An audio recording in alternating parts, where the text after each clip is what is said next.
My name is Ayla, And I'm Sarah. and we're your Future Career Academy District Directors. Today we have an exciting interview with Pete Syrak. Can you go ahead and introduce yourself by stating your name, role, company, and the industry you represent? So I'm Pete Syrak, Vice President of Quality at CO Dynamics.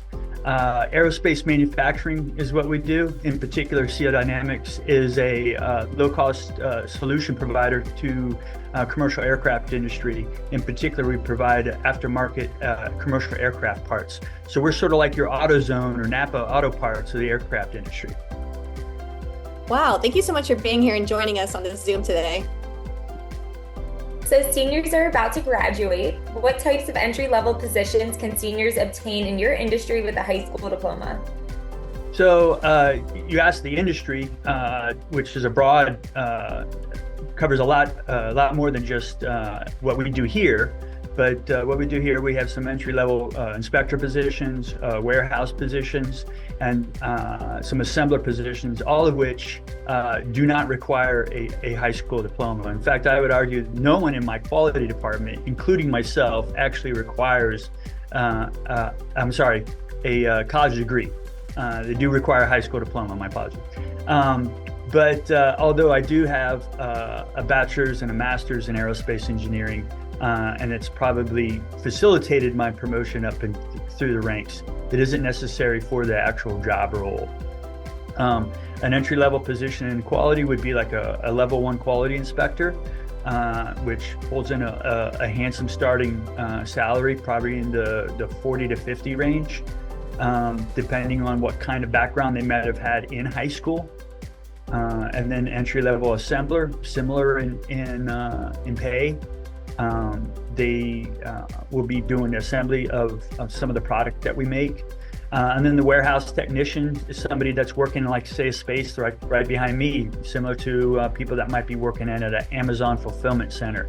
Again, they have just a high school diploma. Thank you so much. Wow, those are some great starting salaries. Could you go in and tell me a little bit more about career potential starting in that entry-level role and working their way up with their potential of income as well? So here at CO Dynamics, especially in the quality department, we have levels of inspector, and what sort of guideline or expectations of each one of those levels, what a person might be doing on a day-to-day basis and their skill level. And so as they advance from one level to the next, they can expect an adjustment in compensation. And we help facilitate those advancements from one level to another by having them work on certifications through the American Society of Quality, which we pay for the training and the testing of the certifications.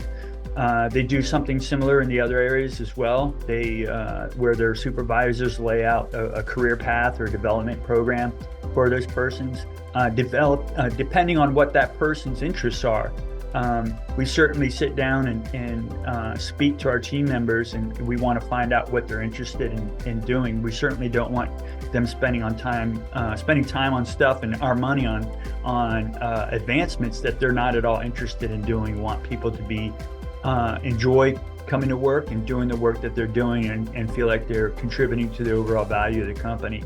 So we do have those paths available here. And then across the industry in general, good companies will do similar things like that. Like, they'll come in, like, they might specify, you're a machinist level 1 up through like level 3 or 4, maybe even then a primary or lead machinist or something along those lines. Machinists, by the way, in manufacturing make a lot more than what I started or what I stated earlier about starting salaries. Nice. Thank you so much for getting into detail. So many seniors are wondering, can they work at your company while also going to trade school or college? And do y'all provide tuition reimbursement? That's a great question. So we are currently exploring some of those possibilities. So we have some open level position or some entry level assembly positions that we're looking, and we're open to considering somebody that's coming straight out of high school that may not have that kind of background and is looking to go into a trade school, and can we sponsor them in a trade school while they work part-time here or something to that effect. So I know that we're looking at that. We're certainly open to that possibility depending on the candidates. And then I know there are lots of other manufacturers in the area that have apprenticeship programs or sponsor new employees or new people in the workforce that don't have necessarily the trade school background, and then sponsoring them into a trade school, and then where they have a promised full-time position when they complete that schooling. Does that answer that question? Yeah. So exploring the possibility of doing that, and the candidate Right. just talk about, their goals and see what you guys can work out. Thank you so much for sharing. Yeah. So when I say explore, I mean that we haven't done it in the past, and just because we didn't necessarily have the opportunities, but we're looking to partner with organizations like AmSkills or other similar training programs to make those kinds of things happen. Amazing. Thank you. Can you tell me a little bit about the benefits your company has to offer? What other benefits in general, rather than just the educational or career paths? What has an entry level come with? So manufacturing in general, certainly aerospace manufacturers, will typically have all your standard, what we consider standard benefits. Your 401k, where they're matching, like say the first 6% of your pay, 50 cents, or even a full, 100% of your contribution. So we have that. We have full medical, dental, vision, life insurance, short-term disability, long-term disability insurance. We have some, it's hard to explain. I know healthcare. So like say you're going through a tough time in your life and you need to speak to a counselor or something like that. We have those options available to people as well. Here at Steel Dynamics, one of the best benefits, one that I even take full advantage of myself, is we have a 980 schedule. So instead of your typical where you work over 2 weeks, 80 hours over 10 days, we do our 80 hours in 9 days. So you have every other Friday off, which is wonderful. You're basically getting an additional 26 days off of a year. So, and that way you can do your normal stuff that you might have to go and, have a doctor's appointment or something. You can schedule those on your Fridays that you on your 980 Friday, and then save your PTO for real vacation, right? So that's truly a benefit that we enjoy.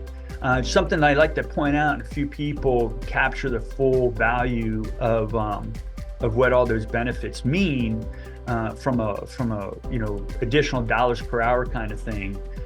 Typically, for our hourly employees that are taking full advantage of all the available benefits, that's about an additional $8 to $9 an hour.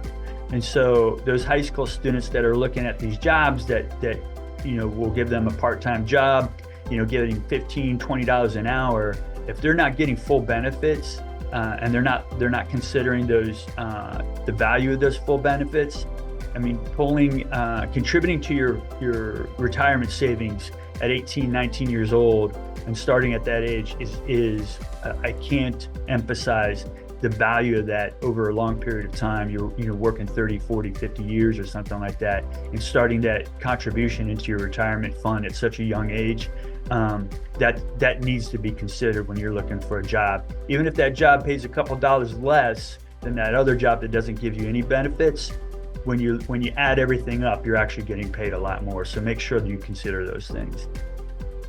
Absolutely. Thank you. I couldn't agree more. Yeah, that's very helpful for the students. So what does the application and interview process entail?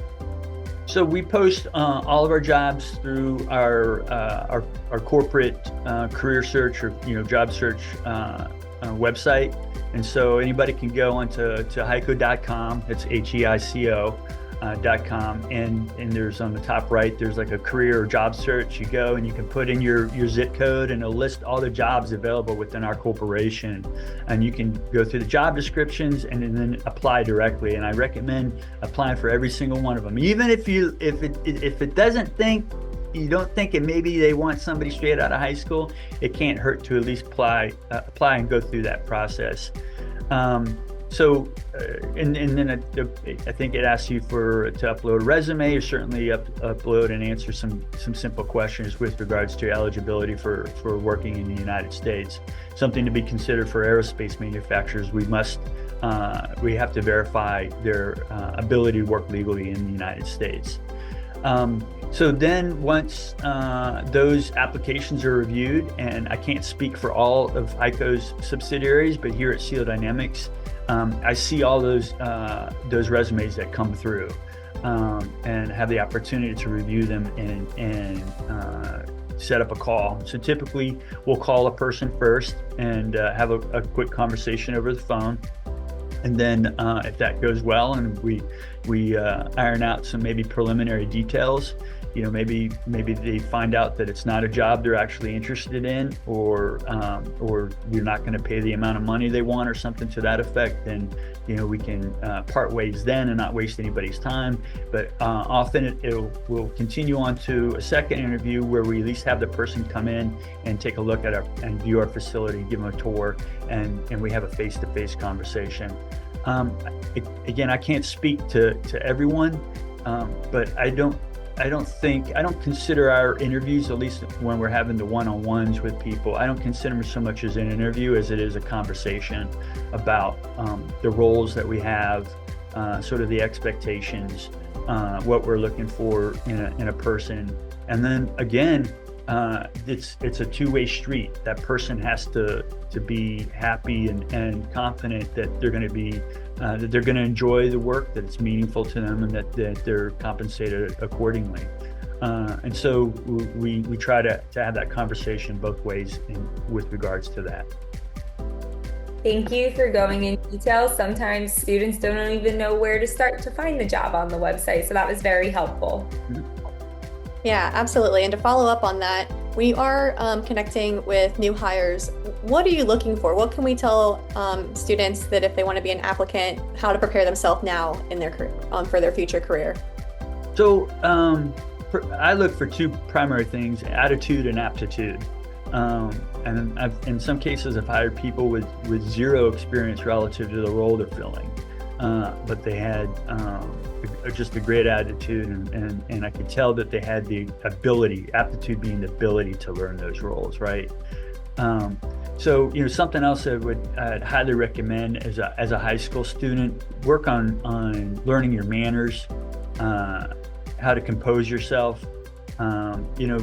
I can deal with a bunch of facial jewelry and tattoos, but if you can't communicate or your speech is vulgar, you need to work on that. Those are the kinds of things that it's important that unless you're working in a silo just by yourself and you don't have to communicate with anyone else, which is nowhere I've ever worked, it's important that you be able to compose yourself and carry yourself and treat people with respect and communicate well. Thank you. That is some great advice for the students. And now I want to ask you our last question. What do you wish you had known in high school to better prepare yourself to be more successful in your career and or in life? I remember last year when this question came up on the in-person panels, and I said, I wish I knew how to do brakes on my car. And that was something I learned a lot later in life. And so I do most of my own car work now, and it saves me tons of money. So I'd recommend to any high school student, go out and learn how to do your own brakes. It's probably one of the biggest bangs for your buck, and it's so easy to do, and doesn't require a lot of tools, investment in tools, that is. And what that means with regards to how it might help you in your career, or just any job in general. It doesn't necessarily mean if it's aerospace manufacturing or if it's banking, but having the ability to be self-reliant, to troubleshoot a problem, to go out, is like when you're working on your own car, you're inevitably going to run into a problem that, there isn't necessarily a YouTube video on, so how do I break this problem down and try to solve it? And, they're at every company, you've got employees, the ones that just come in and do their job, and they're important to have those. And then there are valuable employees. And those are the kind of employees that come in and they're consistent, they're reliable, they're in every day. They don't even need to be the smartest person, just so long as they're reliable and they're really good at identifying situations or problems and pointing those things out. Maybe even coming up with a resolution. But the most extreme valuable employees are the ones that not only just are reliable in doing their job the day to day, but they identify problems sometimes before they happen, come up with the resolution, and then most importantly, are able to implement that resolution. Those are your most valuable employees, and those employees never want for work.